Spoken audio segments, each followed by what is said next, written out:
Welcome to our web exclusive. I'm Mike Montecalvo along with Eyewitness News analyst Lieutenant General Reginald Centracchio. We've got some news on the air show. We're going to talk about that in just a second, but we are close to a new budget deal in the United States, General. There are some cuts in it. It's supposed to go to the president's desk.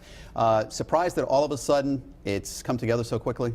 Well, I think, as a matter of lessons learned, I think the Congress was not in the mood to go through the whole government shutdown again.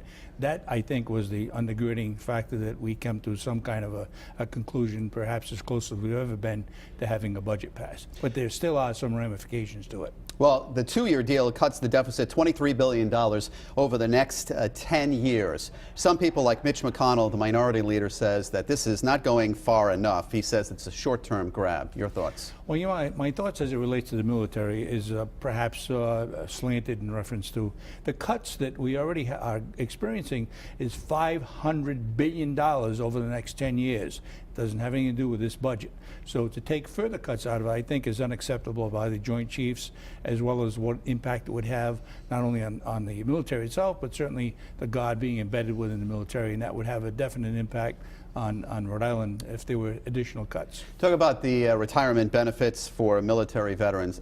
Is it going to be touched at this point? At this particular juncture, no. There was a stipulation that was looked to as a possibility of taking away the COLAs for those under age 62. That didn't pass, so it will stay in effect as it's written right now. But there are many, many others that are looked at. Everything's on the table, looking at from changing the retirement, the age for retirement, and multitudes of other cuts that the military would be subjected to as possibilities in out-year budgets. Why do you think there was a fight for the COLAs part of all of this? I think because really that's just the step, so to speak, the camel's nose under the tent. Once they start looking at that as a possibility, then you can look at other cuts which are unacceptable to today's environment of cutting the military back significantly. All right, I had mentioned off the top that there is some news concerning the air show. As you know, this year it was canceled because of sequestration. What about in 2014? 2014, I just talked to the National Guard about maybe 15 minutes ago, and right now they are planning for an air show and an open house.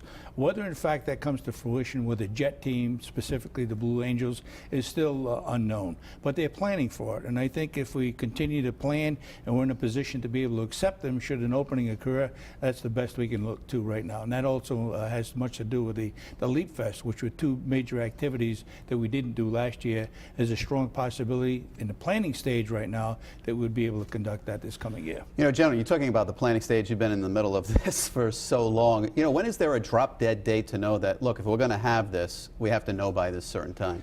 All you can do is be in a position to have a plan in place, and then all you do is insert a jet team at an appropriate time.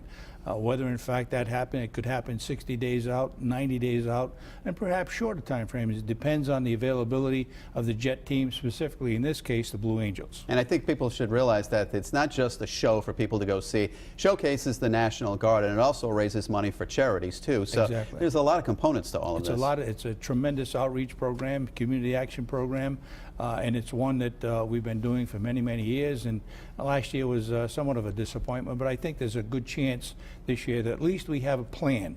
And the plan, you don't run out of, you can change the plan until you run out of time to change it.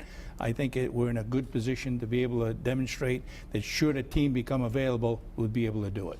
All right, this week Iran is talking about inspectors going in and looking at their nuclear facilities. What about the sanctions against Iran when you talk about this agreement? Well, I think as long as they concur with what they agreed to do, those sanctions will continue to be lifted for a time anyway. The financial aspects are the main concern that Iran is looking to, and I think that that's really the thing that has caused them to make an agreement to be able to go into these different facilities.